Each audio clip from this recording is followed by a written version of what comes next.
Hello students, welcome to made for polytechnic. आपला जो नवीन subject आहे ज्याबद्दल आपल्याला आता शिकायचा आहे तो आहे आपला सॉफ्टवेअर इंजिनिअरिंग कम्प्युटर ब्रांचसाठी आणि इन्फॉर्मेशन टेक्नॉलॉजीसाठी सॉफ्टवेअर इंजिनिअरिंग अँड टेस्टिंग। दोन्ही सब्जेक्ट मध्ये काही छोट्या मोठ्या युनिट्स वगैरे चेंज आहे।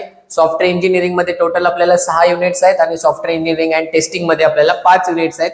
त्यापैकी जे 2 युनिट आहेत ते आपल्याला टेस्टिंगशी रिलेटेड आहेत। ओके, टोटल या 5th सेमिस्टर मध्ये आपल्याला 3 सब्जेक्ट शिकायचे आहेत, operating system, advance computer network आणि तुमचा सॉफ्टवेअर इंजिनिअरिंग। राईट, एक मागच्या 4 दिवसापासून हे आपण सेमिस्टर 5 चे जे व्हिडिओ कोर्सेस आहेत ते आपण स्टार्ट केलेले आहेत आणि त्याच्या रिलेटेड जे सर्व व्हिडिओ आहेत हे सर्व व्हिडिओ तुम्हाला आपला क्लासचा ऍप म्हणजे मेड फॉर पॉलिटेक्निक या ऍप वरती अवेलेबल असतील।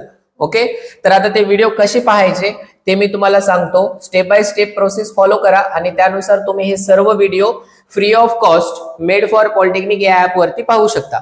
व्हिडिओच्या डिस्क्रिप्शन मध्ये मी मेड फॉर पॉलिटेक्निक ऍपची लिंक पण दिलेली आहे, त्या लिंकवर जाऊन तुम्ही ते ऍप डाउनलोड करा किंवा सरळ सरळ प्ले स्टोअर मध्ये तुम्ही मेड फॉर पॉलिटेक्निक असं जरी सर्च केलं तर तुम्हाला हे आपला ऍप सापडून जाईल। ओके, ऍप डाउनलोड करा। डाउनलोड केल्यानंतर सगळ्यात पहिल्यांदा तुमचा मोबाईल नंबर टाका, त्यानंतर तुम्हाला ओटीपी येईल म्हणजे ते व्हॅलिडेशन होईल तुमचं। मोबाईल नंबर टाकून ओटीपीचं व्हॅलिडेशन केल्यानंतर एक छोटीशी रजिस्ट्रेशनची प्रोसेस आहे। त्या रजिस्ट्रेशनच्या प्रोसेसमध्ये तुमचं नाव, ब्रांच, तुमचं कॉलेज अशी इन्फॉर्मेशन विचारली जाईल। तेवढी इन्फॉर्मेशन फिल करा।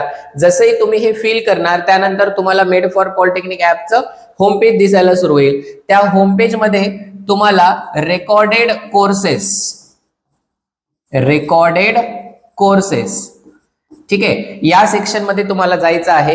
रेकॉर्डेड कोर्सेस सेक्शन मध्ये गेल्यानंतर तुम्हाला पूर्ण असे सब्जेक्टच्या नावासहित तिथे सगळे कोर्स दिसतील। याच्यामध्ये आपला ऍडव्हान्स कम्प्युटर नेटवर्क हा पण कोर्स अवेलेबल आहे, त्यानंतर ऑपरेटिंग सिस्टम हा पण कोर्स आहे आणि त्यानंतर आपला सॉफ्टवेअर इंजिनिअरिंग हा पण कोर्स अवेलेबल आहे।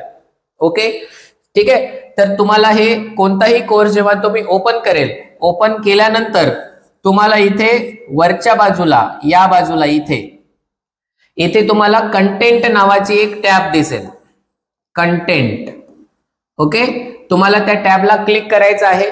जसंही त्या टॅबला तुम्ही ओके क्लिक केल्यानंतर तुम्हाला पूर्ण अशी चॅप्टर वाईज त्याची लिस्ट वगैरे भेटून जाईल। त्याच्यामध्ये तुम्ही हे सगळे व्हिडिओ कोर्सचे कंटेंट वगैरे सगळं म्हणजे आतापर्यंत सेमिस्टर 5 चं जेवढं मी शिकवलेलं आहे तेवढं सगळं आणि फ्युचर मध्ये पण जे व्हिडिओज पुढे मी अपलोड करणार आहे ओके ते तुम्हाला इथे अवेलेबल होऊन जातील। सोबतच तुम्हाला आणखीन एक फायदा म्हणजे काय आहे की त्या ऍप मध्ये JPR म्हणजे तुमची जावा प्रोग्रामिंग, त्यानंतर लास्ट सेमिस्टरचा आपला DCN आणि त्यानंतर INS हे कोर्स पण त्याच्यामध्ये अवेलेबल आहेत। ओके, तर या कोर्स मध्ये पण सगळं फ्री मटेरियल अवेलेबल आहे। म्हणजे तुम्ही हे कोर्सेस ओपन करून त्यामध्ये पाहू शकता की लास्ट सेमिस्टरला स्टुडंट्सचं कोणत्या प्रकारे मी प्रिपरेशन करून घेतलेलं होतं। ओके, हे DCN आणि INS हे 2 सब्जेक्ट मी शिकवत होतो लास्ट टाइम, तर त्यांचं कोणत्या प्रकारे प्रिपरेशन करून घेतलेलं आहे, त्याच्यामध्ये किती त्यांना नोट्स दिले होते, किती IMP क्वेश्चन दिले होते, प्रत्येक रिव्हिजन लेक्चर त्याच्यामध्ये प्रेझेंट आहे, प्रिव्हियस इयरचे क्वेश्चन त्याच्यामध्ये प्रेझेंट आहेत।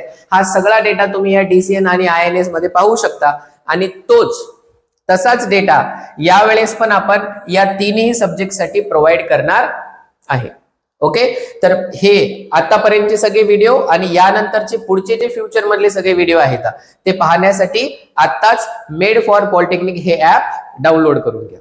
ओके, काही डाऊट वगैरे जर असतील, काही प्रॉब्लेम येत असेल ऍप डाउनलोड करताना किंवा ऍपला नेव्हिगेट करताना तर डायरेक्ट माझ्याशी कॉन्टॅक्ट करा। ओके, चलो, थँक्यू, कीप स्टडीइंग।